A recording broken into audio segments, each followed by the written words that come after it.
ও আল্লাহ বান্দারা ঠান্ডা মাথায় বোঝার চেষ্টা করুন।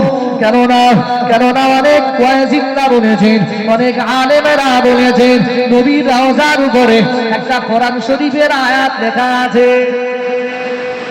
অনেক ওয়াজিবরা বলে নবীর রওজার একটা আয়াত লেখা আছে, খুব প্রসিদ্ধ আয়াত। যে আয়াতটা নাযিল হয়, নবীজি একবার সাহাবীদের নিয়ে বসে আছেন, আলোচনা করছেন কোনো একটা ব্যাপার। তো সাহাবীরা কথাবার্তা বলছেন, তবে বলতে বলতে সাহাবীদের কথার আওয়াজ এতটাই বেড়ে যাচ্ছে যে নবীর কথা শোনা যায় না, ওদের কথাটা বেশি শোনা যাচ্ছে। আচ্ছা বলেন, এটা এই আচরণটা আমার আল্লাহ সুন্দর যে আমার নবী যে মাজলিসে আছে, হ্যাঁ, তার সাহাবীরা তো জোরে জোরে কথা বলে, সাহাবীরা এত জোরে কথা বলে, আমার নবীর কথা শোনা যায় না। এটা আমার নবীকে যেন অপমান মনে হচ্ছে, এটা আমার আল্লাহর পছন্দ হয় না।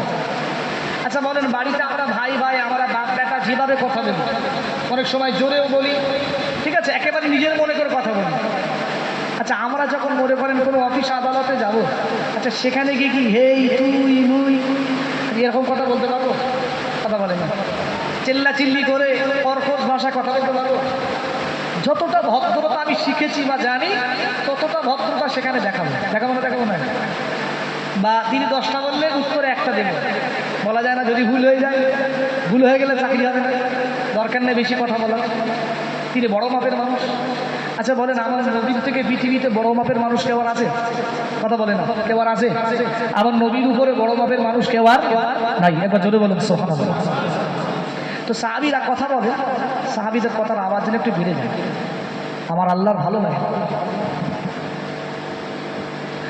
ও ভাইরা, ওর আল্লাহ জিবরাইল আমিন আলাইহিস সালামকে আমার আল্লাহ একটি কোরআন শরীফের আয়াত জানাবা, আমার আল্লাহ কোরআনের একটি আয়াত দিয়ে আমার আল্লাহ জিবরাইল আমিন আলাইহিস সালামকে বানিয়ে দিয়েছিলেন। ও আমার ফেরেশতা জিবরাইল, চলে যা আমার নবীর ওই মাজলিসে চলে যা, আমার নবীর কাছে আয়াতখানা শুনিয়ে দাও। আল্লাহ নবীকে শোনানো হয়, ইয়া আইয়ুহাল্লাযীনা আমানু লা তারফাউ আসওয়াতাকুম ফাওকা সাওতিন নবী ওয়া লা তাজহারু লাহু বিল কাওলি কাজারি বাদিকুম লিবাদিন তাহবাতু আ'মালুকুম ওয়া আনতুম লা তাশউরুন। ও মারা বলে রাখো, জিবরাইল আমিন আলাইহিস সালাম আল্লাহ নবীকে বলেছিলেন, ইয়া রাসূলুল্লাহ হাবিবাল্লাহ, ইয়া রাসূলুল্লাহ হাবিবাল্লাহ, হুজুর আপনি আপনার এই সমস্ত সাহাবীদেরকে শুনিয়ে দেন, হুজুর আপনার এই সমস্ত সাহাবীদের শুনিয়ে দেয়, লা তারফাউ আসওয়াতাকুম, তারা যেন তাদের কথার আওয়াজগুলো, তাদের কণ্ঠস্বরগুলো যেন উঁচু না করে, জোরে জোরে তারা যেন কথা না বলে। ফাওকা সাওতিন নবী, আমার নবীর কথার উপরে তারা যেন কথা না বলে। ও ভাইরা, আমার নবীর কতটা সামনে গো, আমার নবীর কতটা মান আল্লাহ দিয়েছে। মহান আল্লাহ আমার নবীর বেয়াদবি সহ্য করতে পারলো না, মহান আল্লাহ আসমান থেকে ফেরেশতা বানিয়ে দিলেন।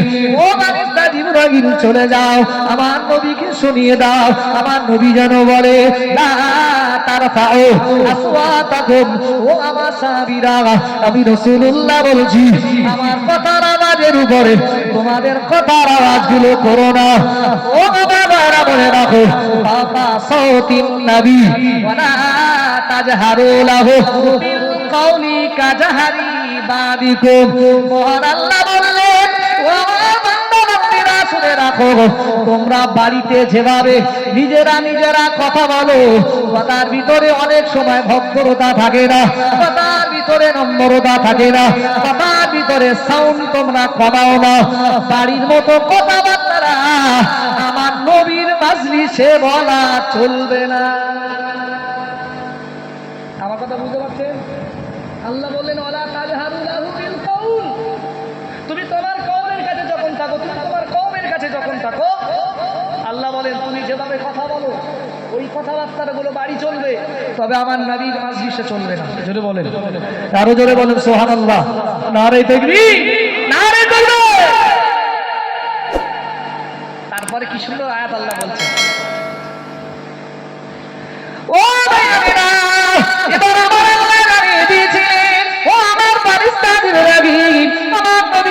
শুনিয়ে দাও, এরা যদি এদের কথার আওয়াজগুলো আমার নবীর উপরে চলে যায়, আমার নবীর কথার উপরে যদি এদের আওয়াজখানা শুনতে পাওয়া যায়, ও বাবা ফারিস্তা শুনিয়ে দাও, আমি আল্লাহ বলছি আনতাহাবাত আমালুকুম ওয়া আনতুম লা তাশউরুন। আমার নবীর সাথে বেয়াদবি করার কারণে আমি আল্লাহ বলছি ওদের জীবনের আমলগুলো আনতাহাবাত আমালুকুম, ওদের জীবনের নামাজ, ওদের জীবনের রোজা, ওদের জীবনের হজ যাকাত, ওদের জীবনের দান সাদকা, ওদের জীবনের ভালো কাজ আমি আল্লাহ সব ধ্বংস করে দেব। লা তাশউরুন, তোমরা কখনো ওর জন্য বুঝতে পারবে না। আল্লাহ বলেন নবীর সাথে বেয়াদবি করলে আনতাহবাতা আমালুকুম, তোমার আমলগুলো আমি আল্লাহ সব নষ্ট করে দেব। ওয়া আনতুম লা তাশউরুন, তুমি কিছু বুঝতে পারবে না। আচ্ছা বলেন, মানে সাহাবীরা একটু কথা বলছেন, গুনগুনিয়ে আওয়াজ করছেন, এই আওয়াজটা আমার নবীর আওয়াজের উপরে যাচ্ছে, এটা আল্লাহর পছন্দ হয় না। সাথে সাথেই আল্লাহ এই আয়াত নাজিল করে দিয়েছেন। জানেন এই আয়াতটাও নবীর রওজা, এই আয়াতটা একেবারে সামনের দিকে লেখা আছে। আমি গিয়ে আগে এই আয়াতটা খুঁজছি কোথায় লেখা আছে, তো দেখলাম একেবারে নবীর রওজার সামনে। বিশ্বাস করো, এই জন্য ওই জায়গায় গিয়ে কেউ হত্যা করবে, মারামারিও হয়। ওটা এমনই একটি জায়গা, আমি দেখেছি অনেক সময় অনেক মানুষের একটু ধাক্কাও লেগে যায়, অনেক সময় খুব জোরেও লেগে যায়, কিন্তু কোনো হাজিকে গালিও দেয় না, রাগও দেখায় না, বরঞ্চ মানে ক্ষমা চায়, হাজি সাহেব ভুল হয়ে গেছে, হাজি সাহেব ক্ষমা করে দেন, মাফ করে দেন। তার কারণ হাজি সাহেব জানে এখানে হজ করতে এসেছি, নবীর রওজায় এসেছি। এখন আমি হাজি হয়ে এসেছি এখানে, আমার দ্বারা যদি কোনো মানুষ কষ্ট পায়, নিশ্চিত নবীজি বলেছেন আমার এখানে সে যদি কেউ কাউকে কষ্ট দেয়, সে জানো এখানে হজ করতে আসলো, সেক্ষেত্রে মারপিট করতে আসলো, আমার নবী কষ্ট পাবেন, আমার নবী কষ্ট পাবেন। এই জন্য বাস্তব কথা বলছি, বাস্তব কথা বলছি একদম। কোনো হাজি সাহেব যদি রাস্তা দিয়ে হেঁটে হেঁটে যায় না, আপনি শুধু একবার হাতটা দেখাবেন, আর যদি নাও দেখান, দূর থেকে গাড়িওয়ালারা দাঁড়িয়ে যাবে, হাজি সাহেবরা যাচ্ছে। আমার ইন্ডিয়া হলে কি হবে, দাঁড়ান দাঁড়ান দাঁড়ান করে আপনার সামনে হুঁশাস করে গাড়ি চলে যাবে, দাঁড়াবে। এমনও দেখেছি, আমি দোকানে মাল কিনতে গেছি, তো আমি সবাইকে চেয়ার দিলাম বসে, তো আমি যেহেতু মালগুলো একটু দেখে দেখে নিচ্ছি, সবাই আমাকে বলল হুজুর আপনি দেখে নেন। তো দোকানদার আমাকে বলছে হুজুর আপনি বসেন, বাংলাদেশি ভাই তো, আপনি বসেন। হ্যাঁ, আমি বললাম কেন, দাঁড়িয়ে তো সমস্যা নেই। তো হুজুর আপনি যে দাঁড়িয়ে আছেন, আপনি হাজি সাহেব মানুষ, আপনি দাঁড়িয়ে আছেন, হ্যাঁ এখানে কিন্তু সরকার লোক ছেড়ে রেখেছে যে কোনো দোকানে যদি হাজি সাহেবদেরকে দাঁড় করিয়ে রেখে দোকানদারেরা মাল বিক্রি করে, নিশ্চিত ওই দোকানদারের জরিমানা হবে। তার কসম, আল্লাহকে সাক্ষী দিতে বলছে। দোকানদার আমাকে বলছে হাজি সাহেব আপনি বসেন, আপনি জানেন না আপনাকে দাঁড় করিয়ে রেখে যদি আপনার এই মালগুলো দেখায়, বিশ্বাস করেন এক্ষুনি মিনিমাম 500 রিয়াল আমার ফাইন, মিনিমাম বাংলাদেশি টাকায় 15,000 টাকা এক্ষুনি ফাইন। আপনি বসেন। আমি একটা দোকানে একটা পিধান কিনেছি, তো আমি বললাম ভাই আমার পলিথিন দেওয়া লাগবে না, দিতে হবে না, আমি এটা নিয়ে যাচ্ছি, আমার ব্যাগ আছে, ব্যাগে নিয়ে নেবো। এমনি আমার ব্যাগেজ একটা মানে 25 কিলোর ছিল, ব্যাগেজ ছিল, তো একেবারে জরি নিলে তো 10 গ্রাম ভারী হলে তো হবে, জরির প্রয়োজনে দেওয়া লাগবে না। দোকানদার আমার বলছে ভাই সাহেব আপনার পায়ে পড়ে বলছে আপনি জরিটা নিয়ে যান। আমি বললাম কেন? বলছে কোনো দোকানদার যদি কোনো হাজি সাহেবকে জরি দিয়ে শুধু খালি হাতে মাল দেয়, এটাও যদি ওই যে লোকটা ছাড়া যদি দেখে, ক্লেম করবে আমার দোকানে 500 রিয়াল হয় না, এই জরি আপনি নিয়ে যান, আপনি রুমে গিয়ে ফেলে দেবেন, কিন্তু যদি ছাড়া আমার দোকান থেকে মাল নিয়ে যাবেন না। আমি তখন ভাবলাম সোনার, এই জন্য বলে সোনার মদিনা, সোনার মক্কা, ওখানে হাজি সাহেবদের অনেক সম্মান, অনেক ইজ্জত। কেন? ওই জায়গাতে আমার নবী আছে, ও জায়গাতে কাবা বাইতুল্লাহ আছে। জোরে বলুন সুবহানাল্লাহ, আরো জোরে বলেন সুবহানাল্লাহ।